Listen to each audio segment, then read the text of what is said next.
Hi, I'm Pete Torriello. And I'm Maureen Torriello. And this is the Sonic Boomers Podcast, Program 104. This week on the Sonic Boomers, we're going to teach you how to become a cleaning ninja.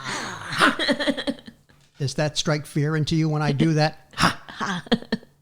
Strikes hilarity, I guess, into them. But before we go any further, do us a huge solid favor and please... What are you laughing at? A solid favor. A huge solid favor. Do me a solid, man. A stone cold solid favor. And that is give us a like. Please subscribe to the podcast and click the bell so that you get notifications every time that we put up a new show. And that helps us get better distribution too. So thank you very much. Now, I am the cleaning ninja. I like things clean. I like it super clean. I like it cleaner than clean. I like it uber clean. Maureen is the director of design and decor here in our house. And you make it sound like I'm the filthy one or something. It's not that I don't like clean. It's not that I don't like to cast aspersions. Oh, stop. It's not that I don't like clean, but I don't have to have it uber clean. I'd rather spend my time doing fun stuff than... Well, for me, cleaning is fun. Well, knock yourself out. Yeah. Enjoy yourself. I mean, people even come here to our house and they talk about how clean it is. One or two people. One or two people. And usually when they come in, I say... Most of them just say, oh, it's very nice. Welcome to our house. Isn't it clean? Most of the people just say, oh, this is so nice. We had one guest say to me, where do you hide the dust at this house? And I thought, wow, that was like the ultimate compliment right, for you. Where do you hide the dust in this house? So I am the cleaning ninja, and Maureen is the design ninja. Yes. I have tried to be the design ninja here, but it usually winds up in tragedy. So I leave all of the decorating and the designing to her. And believe me, it couldn't be in better hands. Aww. So how did I even get started with this stuff? Well, I think you've always had a slight bend in that direction, but since we've moved here and since the advent of YouTube, it has kicked it into high gear for you. Yeah, I discovered these videos on YouTube, and I was just scrolling around looking for something interesting to watch. But I found this YouTube producer, Melissa Maker, and she has a YouTube site that I highly recommend to you, and it's called Clean My Space. And not only does Melissa have videos, and I think she's got about 800 of them that she's done over the last 11 years now, but she also has products, cleaning products that she sells that she contends are like the right product for the right job. The Maker's Mop is another thing that she has, which is like this really cool mop. It's got like a taco shell on the end of it, and you can put a microfiber cloth on it. They give you 4 with it. They give you 2 heavy duties and 2 light duty, and you clean your floor with it, and it really does the job. Whatever makes you happy, sweetie. And then she's got these 800 some odd videos that are based on her 16 years as the accidental cleaning expert. Which I think is interesting because she will come on and right from the get-go say she hates cleaning. Yeah. And she doesn't enjoy Whereas it. I like it. I know you do. But she hates it. And yet she has made a successful business. She has marketed products. She has a huge following on YouTube. Right. All dealing with cleaning. And it's funny because they say if you find something that you love and you're passionate about and you do it, you'll never work a day in your life. But she hates it, but yet she is able to market it and to have manifested it into something profitable for her and something helpful to other people. Yeah, I think it's been very lucrative for Melissa. And I think the part of it that she really enjoys is the entrepreneurial part of it. I don't think that she necessarily enjoys the cleaning. In fact, she says she doesn't. But I'm sure that she enjoys the entrepreneurial part of the business and the benefits derived thereof. Well, okay. Pete Torriello, Esquire. And I have watched many, many of these videos. and I have learned a lot about the right way and the efficient way to clean your house. And she has one technique, which is called the 3-wave system, which is basically you're taking a room and you're dividing it up like a clock into 12 different sections, and you're cleaning the sections one at a time and working your way through, backing your way out toward the door as you do it. And then she also has some cleaning theories. The PTT theory, which is products, tools, and techniques. To do a good job, you have to have all 3. You need a mop that really does what a mop is supposed to do, that cleans a floor and doesn't leave a lot of junk behind. You need a product that works very well, and you need a technique that makes the best out of the product and out of the solution, your cleaning solution. And she even has formulas for cleaning solutions that you can make in your home for pennies and that are, by and large, biodegradable and non-toxic. And you can make them for pennies with stuff that you already have in your home. And many of them work better than the commercial products that you can buy. Yeah. And these are things that you can, like you said, make from the stuff in your home, and you can eliminate a lot of the specialty products that you have bought through the years. Yeah. You don't need a separate window cleaner as opposed to a counter cleaner, as opposed to, all surface wood polisher. I mean, she narrows it down to a couple of these different spray solutions that like are good for the everything. window cleaner. She's like, why spend money on the blue stuff in the bottle? And we all know what that is. Not that they're not lovely people. I'm sure they are. But it's a lot of money. Right.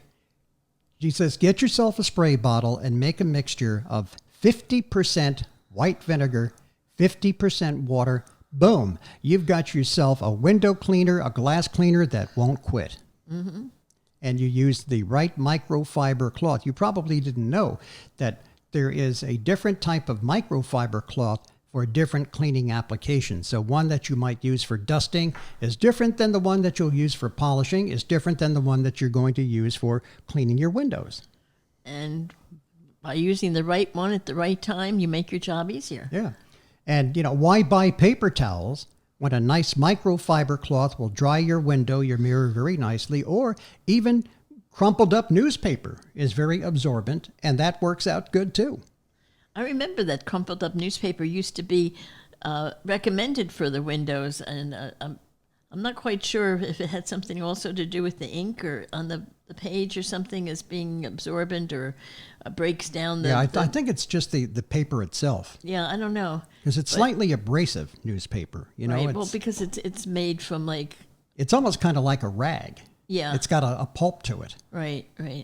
But whatever you choose to use, her theory is that, by using the right things at the right time in the right combination, it makes your job easier, more efficient, and the results are better. Yeah, so Melissa is the accidental cleaning expert, has been for 16 years. She's doing videos on YouTube for the last 11, and there are roughly 800 videos. And if you spend some time watching her, believe me, you are going to learn a lot about cleaning, stuff that you never knew, and that you'll be able to apply to your home and maybe enjoy it and save some money in the process. That's a good thing. Now, I have my own cleaning theories too. Maybe I should start my own cleaning business or cleaning YouTube page. And some of the things that I embrace, one I call a place for everything and everything in its place. I like that too. It's a luxury that we now have. Yeah, we didn't have it before. We didn't have it in the old house. There just wasn't the space to store the stuff. But now there is, and because of our conscious purging prior to moving, it's made the whole thing a whole lot easier to maintain and do.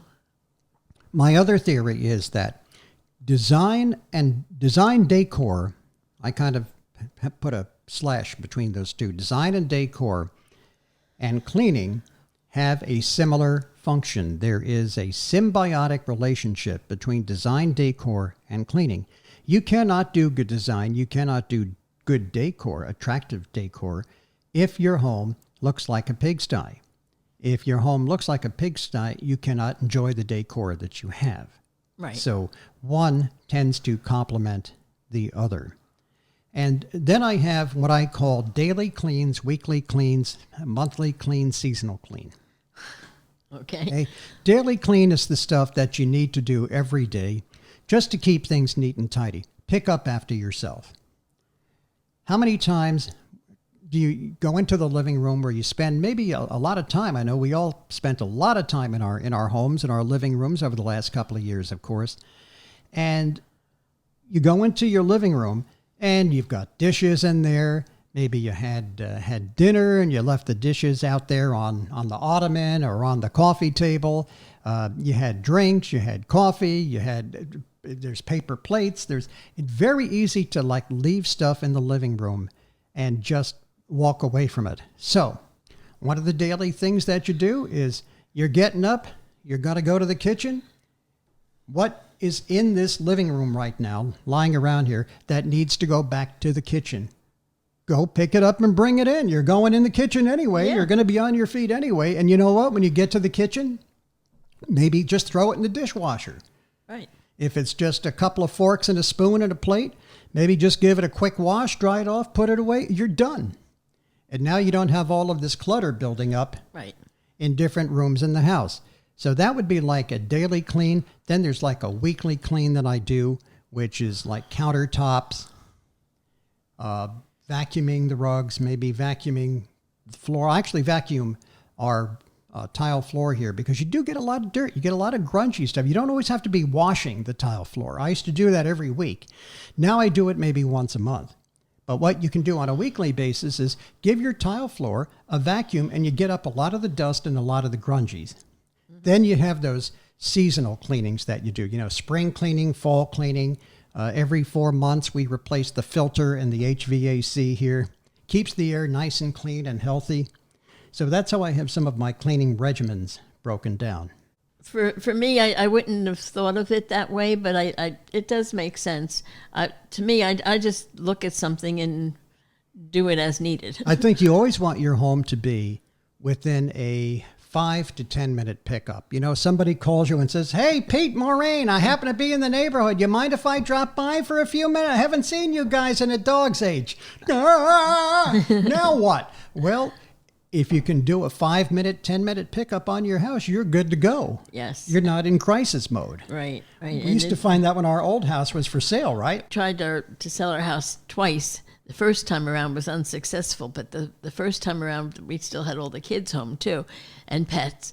And it would be a case of the realtor would call and say, "I got somebody. I'll be there in husband." 10 minutes. And we would all yell, "Emergency cleanup," and everybody would run, and they'd all had their jobs, and everybody had something to do, and we would stow things away and do a quick wipe down and just try to make it look as presentable as we could. And so the 5-minute rule would have been a good thing. Yeah, to if have. you can keep the house within a 5-10 minute pickup, that's good. And then save the other stuff for the weekend, or once a week, or maybe once a month. And the stuff that's really not a big job, make it seasonal. Or maybe it is a big job, and that's why you make it seasonal. Yeah. It's like kind of like leaf pickup. I don't want to do it every week, but if I have to do it once a season, okay, I'll do it, or hire somebody to do it. Here is a thing where Maureen and I kind of have our differences, and that is one of the big questions that comes up when you're cleaning is, what do you do with stuff that you've had for a long time and you've never used? And the first time I heard about this was they were talking about your clothes, cleaning out your clothes closet. The Nehru jacket is not coming back. It's not, But if you save it, it might be good for a Halloween The costume. leather jacket with the fringe may be good for Halloween if you're pretending to be Annie Oakley. Or a hippie. Or a hippie. Or a hippie or something. But otherwise, it's probably not coming back. And so my approach to it has been, and I kind of take the same approach with everything in the house. If you haven't used it in the last year, get rid of it. Get rid of it. Now you can, throw it in the garbage if you want, or you can recycle it. You can repurpose it. You can donate it to Goodwill. Put it out at curbside, as a lot of folks do here in our development. They say, hey, I've got this. I'm going to leave it out at curbside. Does anybody need this? Lo and behold, 20 minutes later, somebody shows up and it's just the thing that they're looking for. And now the thing is out of your hands and it's getting a new life. Mm-hmm. No, I don't have a problem with that. But I'm real big on, if you didn't use it in a year, get rid of it. And now we will hear the other side of the coin. The problem is that a year, it may not be enough time.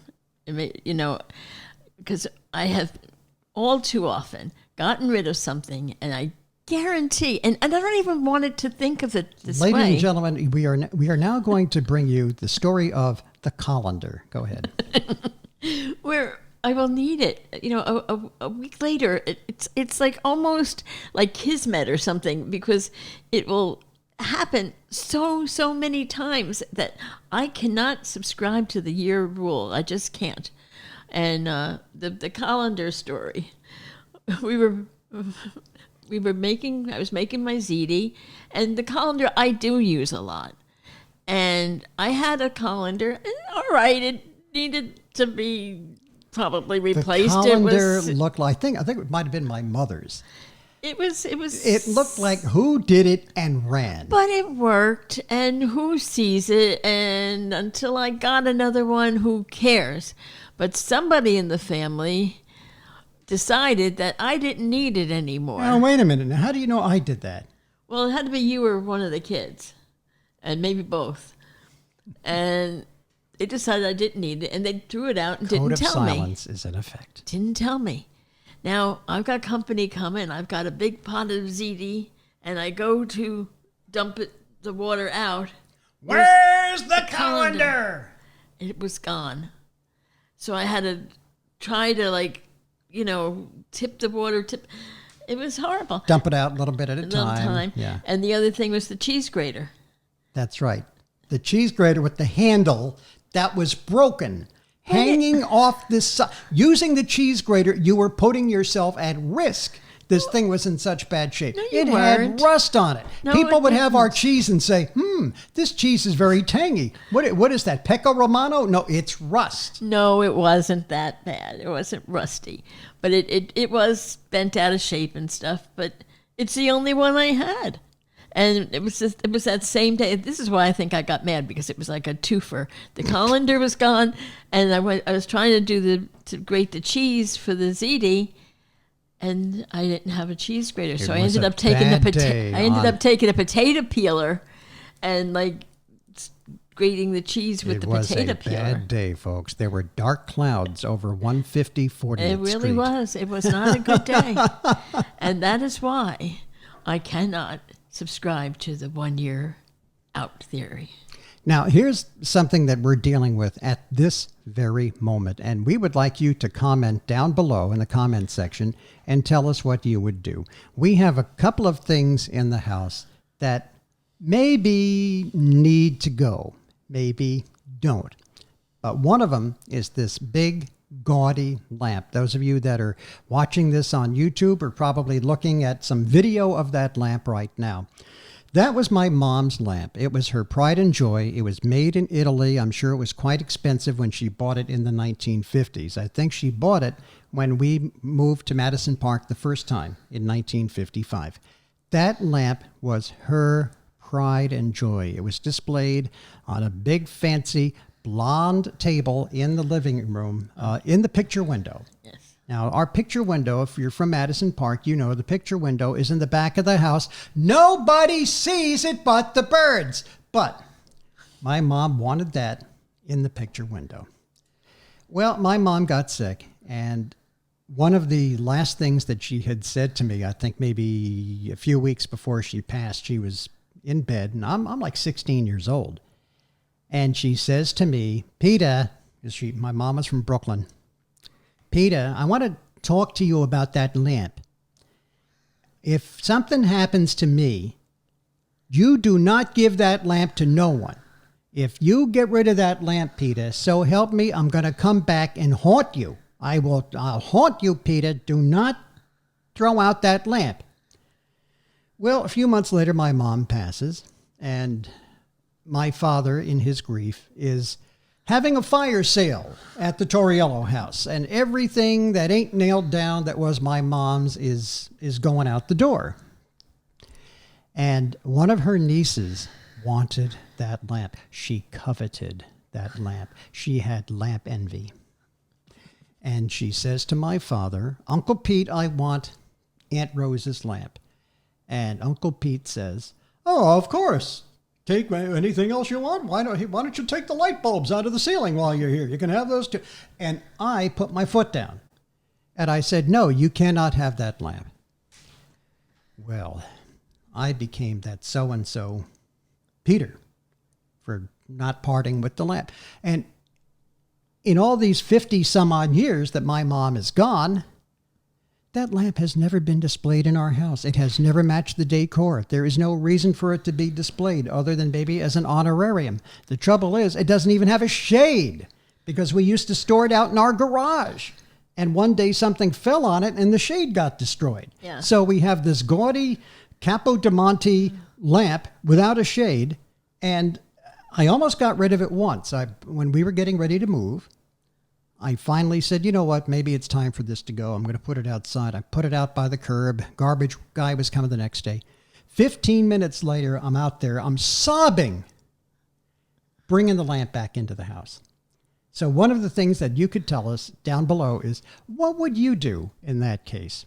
And we also have a bunch of glassware now, right? Right. Now, the glass, there's glassware that I'm willing to get rid of that, I'm looking at the closet and I'm okay with, but we also have some that it's over 100 years old. It was definitely my grandmother's and possibly my great grandmother's wine glasses and fancy cocktail glasses or something, and they're beautiful. They're like a pale pink crystal glass, very old style, and I loved my grandmother and I'm so happy to have them. It was something I used to love to look at when I was a kid and all. But I've shown them to my kids, and I've tried to point out to them, when we're gone, these are 100 years old. Don't just get rid of these willy-nilly. These may have some value. Yeah. And they're like, oh, first of all, they're not comfortable with even talking that way. And second of all, they're like, but Ma, I don't want them. Do what you want with them. I don't want them. Yeah. And it kind of breaks my heart to think that legacy is probably going to be over with because they don't care. And anybody in my generation that would have cared about them is going to be gone too because we are now the older echelon of the family. This is true. So it really pains me to know that we're holding on to this, but it may not have a life after us. Yeah. And if you should go before I do, I will keep everything that I know is near and dear to you. Oh, I appreciate that. Okay. When I'm gone, the lamp is out of here. Sorry. Believe me, when I'm gone, the lamp goes with Maureen you. is going to be Rose. You know what? Maybe I'll bury it with Rose, you. Rose, I made no promises about this lamp. Pete did, and he's gone, and so is the lamp. See ya. Hey, listen, we've got a whole bunch of other videos for you to check out. Don't go anywhere. Look at some more great videos that we've done for you. And we would like to recommend a video that we did not all that long ago called Tipping Point. It's program number 91 on YouTube, and it's all about tipping. And, what is the right amount to tip for the right job? Do you tip a waitress differently than you tip a driver who brings you pizza or somebody that's working in your home? How much do you tip? Are you a good tipper? Are you a tightwad? Are you a cheapskate? Are you a hilarious giver? Check out the video. I think you'll enjoy it. And again, you might learn a thing or two about tipping. Until next time, I'm Pete Torriello. And I'm Maureen Torriello. And we'll see you soon. See ya.